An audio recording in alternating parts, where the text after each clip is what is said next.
아까 얘기하셨던 개각 얘기 좀 해봐야 될 것 같은데, 원래는 이제 뭐 국면 전환용 개각은 안 하겠다라고 했는데, 이제 뭐 어쩔 수 없었던 일들이 있었겠죠. 통일부 장관의 김용호 성신여대 교수, 그다음에 국민권익위원장에는 김홍일 전 부산고검장을 지명을 했습니다. 총 13명이 이제 지명이 됐는데, 그 중에서 5명이 대통령실 소속이었어요. 차관. 그런데 그래서 일각에서는 이게 이제 대통령이 직접 영향력을 행사하려는 거 아니냐, 뭐 이런 이제 분석들이 많이 나오고, 아까도 잠깐 말씀해 주셨는데 좀 어떻게 봐야 되나요? 실제로 아니, 그런 대통령실도 그렇게 얘기를 했잖아요. 네. 대통령과 국정 철학을 함께하고 공유하는 사람들이 행정부처에 가서 이권 카르텔을 다 싹쓸이해버려라. 네. 그렇게 지시를 직접 뭐 하셨다라고 하니까 뭐 당연히 맞는 말씀을 했다라고 보여지고, 네. 저는 김용호 교수 같은 경우에는 통일부 장관이 아니라 국방부 장관을 해야 될 분이다. 그러니까 김정은에 대해서는 이제 뭐 파멸시켜야 된다? 네. 뭐 되게 강경론자더라고요. 엄청 강경한 말을 많이 했더라고요. 통일부가 뭐 하는 데예요? 북한과 교류, 협력, 그렇죠. 대화를 통해서 평화를 증진한다. 네. 남북 간의 긴장감을 좀 낮춘다. 이게 지금 통일부 장관이 해야 될 일인데 긴장감이 더 높게 생겼어요. 좀 걱정이 되긴 하더라고요. 네, 김정은 그리고 정권 지금 타도. 우리가 뭐 몇 개 안 봐서 그렇지, 이분이 유튜브에서 김용호 TV 네. 이걸 해가지고 되게 많은 편을 찍었거든요. 거기 썸네일이 뭐 우리 썸네일 저리 가라야 진짜. 그래요? 훨씬 더 막 자극적이고, 뭐 나라가 그것만 보면은 진짜 당장 큰일 날 것 같은. 대통령이 그걸 좀 자주 보셨나?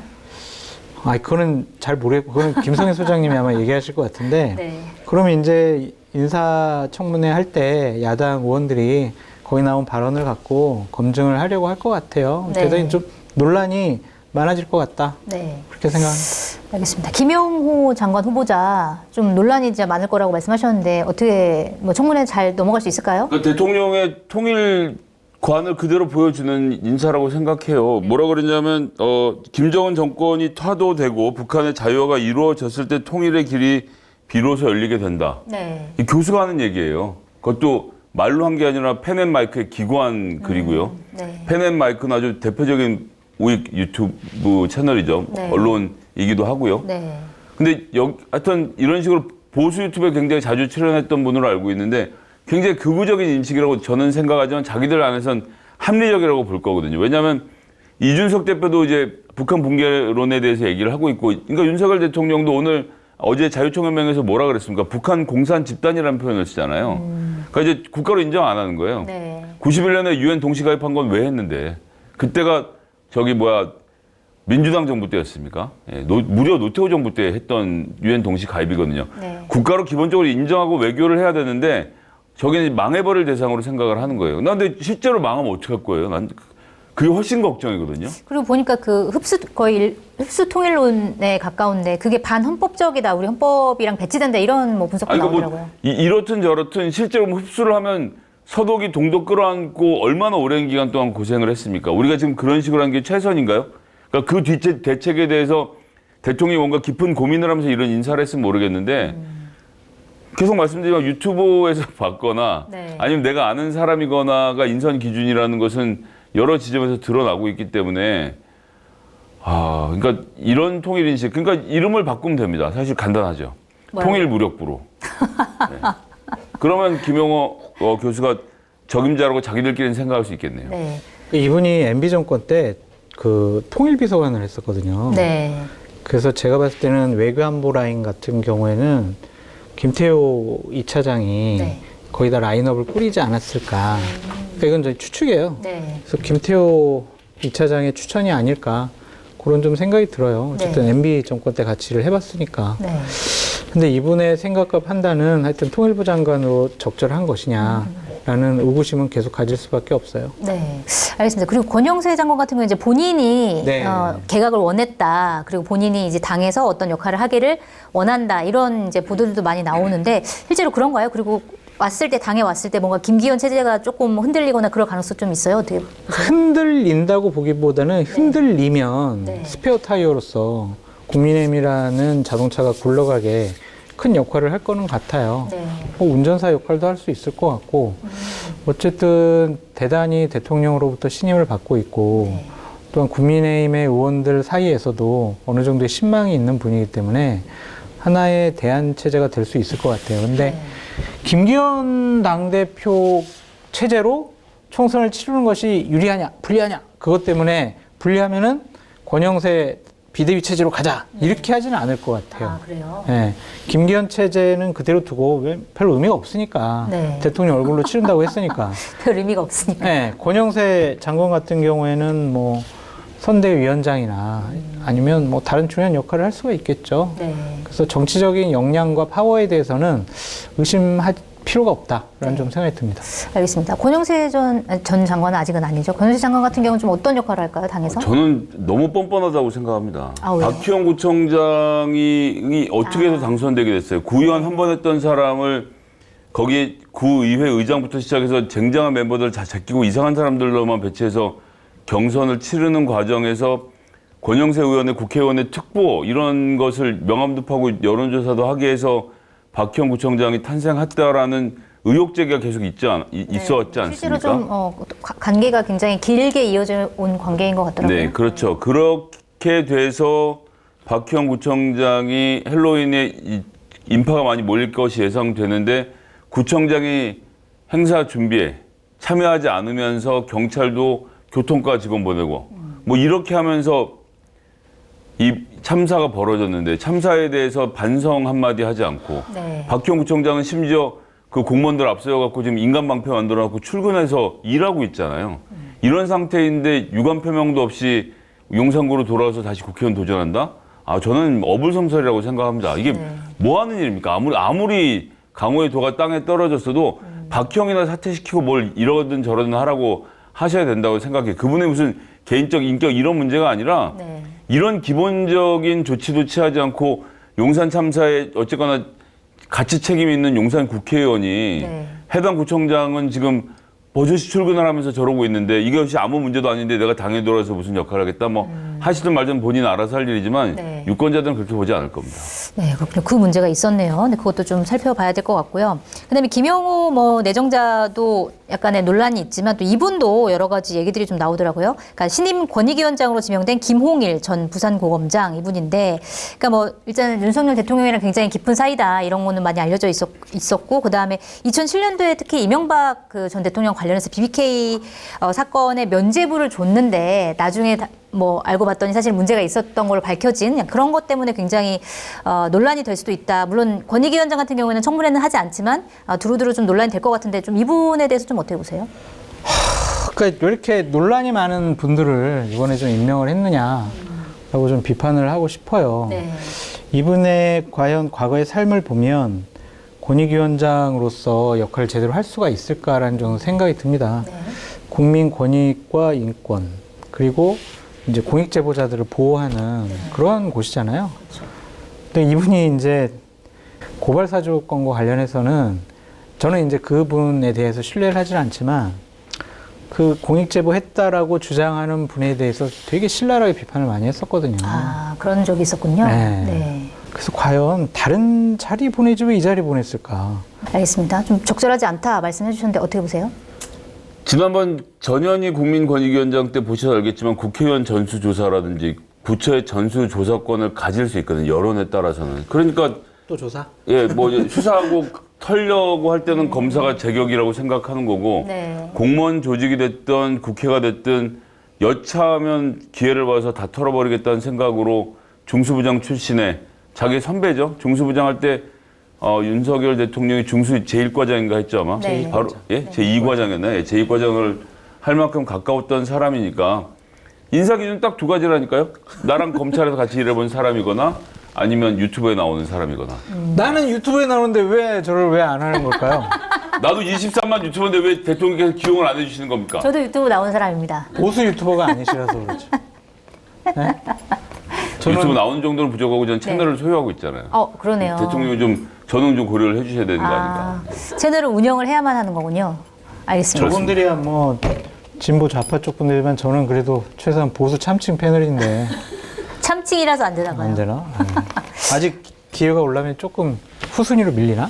그런가 보수 패널부터 먼저 좀 이렇게 좀 많이 기다리셔야 될 하고 것 난 같아요. 다음에요. 네. 정권 기다리겠습니다. 후반부까지 좀 기다리셔야 될 것 같고요. 자, 그리고 사실은 가장 먼저 이름이 나온 분인데 그 이동관 특보.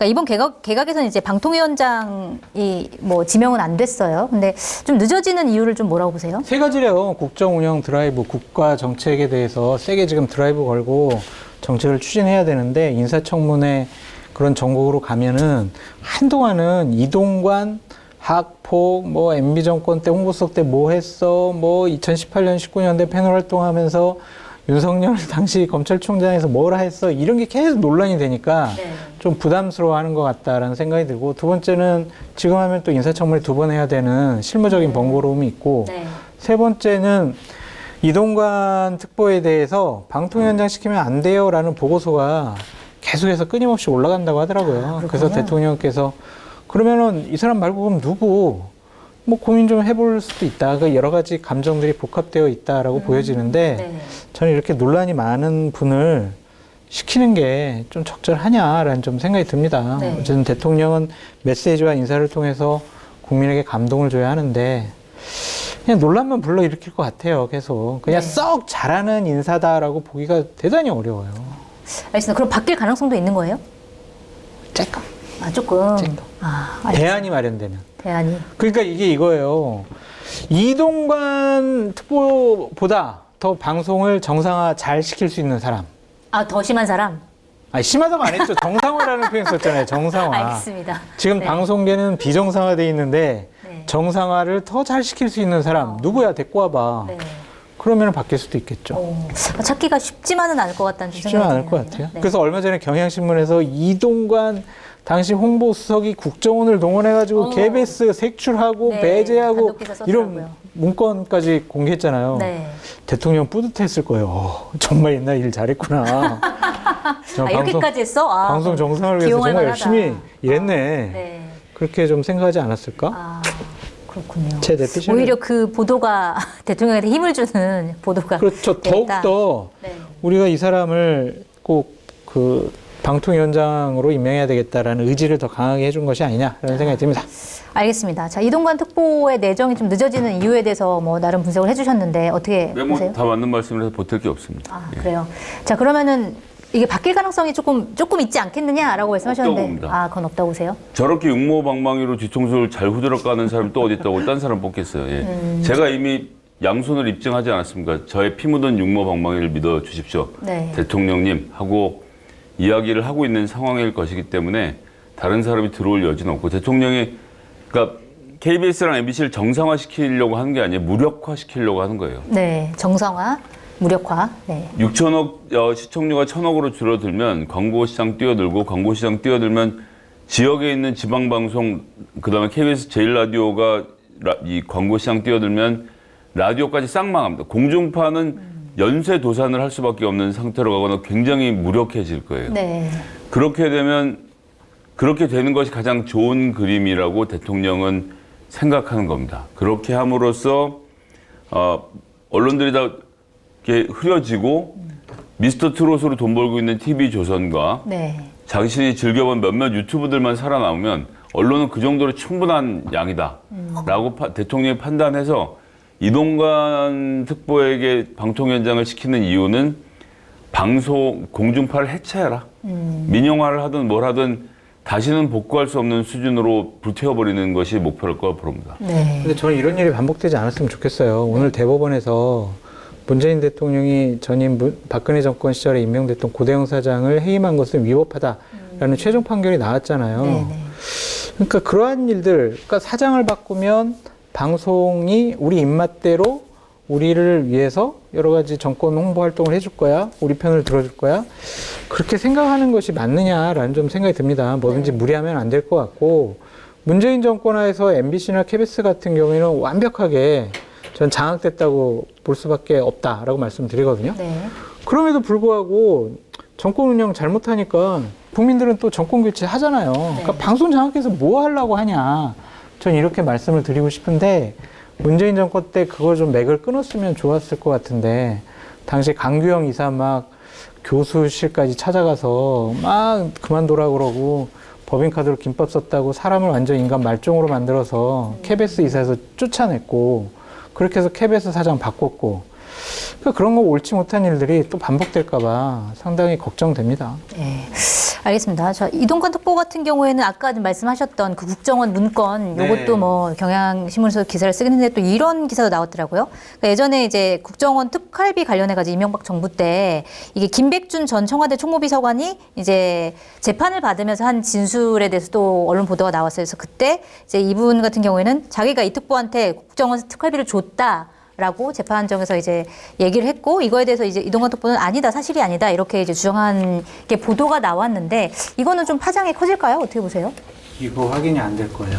확인이. 네, 왜냐면 김백준 비서관이 네. 돌아가셨을 거예요. 아, 그렇기 때문에 이거 증언을 기록만으로 그냥 남아 있는. 네, 그러니까 이거는 그냥 별로 확인이 안 될 것 같은데. 아니, 재판정에 제출된 증거니까 그걸로 증거가 되죠. 재판에 쓰였지 않습니까? 네. 그럼 그 사실만으로도 충분하다고 생각하는데 이동관 씨 본인은 부인하겠죠. 그러니까 아니라고 하면은 네. 그때 다른 정황적인 증거와 증언을 이끌어내야 되는데 네. 그걸 해줄 핵심 인물이 없어요. 네네. 그러니까 이거는 그렇게 큰 논란은 안 되고 인사청문회 때 네. 민주당 의원들이 한번 언급은 하겠죠. 뭐 아니라고 하면은 뭐 어떡할 거예요? 네. 크게 확정은 논란이 되지 될 않을 것 것이다. 같지는 않은데요. 알겠습니다. 그리고 또 이런 보도도 나왔어요. 그러니까 이게 지금 이동관 특보 같은 경우는 아들 학폭 문제도 굉장히 좀 논란이 됐었는데 지금 약간 가라앉아 있긴 하지만 어쨌든 인사검증을 담당하는 게 법무부인데 그러니까 법무부에 물어봤더니 그러니까 하나고등학교나 교육청이나 교육부에 어떤 자료도 학폭과 관련해서 요청을 하지 않았다. 그래서 검증을 일부러 안 하고 있는 것이 아니냐 뭐 이런 의혹이 있다라는 보도도 나오는데 이거는 좀 어떻게 봐야 돼요? 한동훈 장관 이렇게 얘기할 거예요. 지금 검증하고 있습니다. 저희들 요청할 거고요. 충분히 국민 눈높이에 맞게 네. 검증할 겁니다. 좀 기다려 주십시오. 저희 법무부 믿어 주십시오. 이렇게 얘기하면 어떡할 거예요? 네? 아직 내정이 안 됐기 때문에 안 한 임명이나 거다. 지명이나 내정하지 않았습니까? 어. 지금 검증하고 있는 단계다. 네. 그렇게 저희를 할도리 여러 가지 잘 하고 있다. 그렇게 말씀드립니다. 오, 비슷합니다. 네. 뭐 할 말이 없죠. 근데 해야죠, 당연히. 네. 검증 다 하겠죠. 할 것이다. 해야죠. 지금 너무 이르기 때문에 안 한 것이다. 그렇죠. 어떻게 보세요? 이 부분은 뭐 대통령실이 한 달 전에 이미 이동관 후보에 대한 검증은 끝났다라고 얘기했거든요. 고위 관계자가 고위였는지 그냥 관계자였는지 하여튼 네. 이동관에 대한 검증은 마쳤다. 네. 임명 시기만 재고 있을 있다. 뿐이다라고 했으니까 네. 한동훈 장관이 자기 편에는 부드럽고 민주당에는 추상 갖고 공정과 정의를 따지는 그런 진영론자인 것을 뭐 국민들 다 아는 것 이상도 이하도 아닐 것 같아요. 아니 정순신 때는 알았으면 안 했을 거라면서요. 이건 지금 알았는데 어떻게 할 거예요? 네. 알겠습니다. 좀 언제 지명을 할지 그런 것 좀 지켜보고선 다시 봐야 될 것 같고요.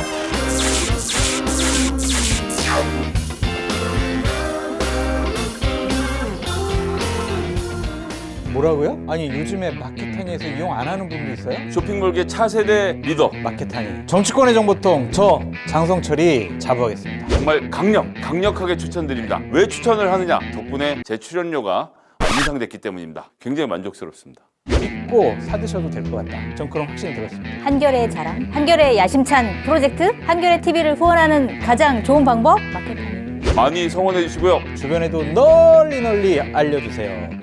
좀 도와주십시오.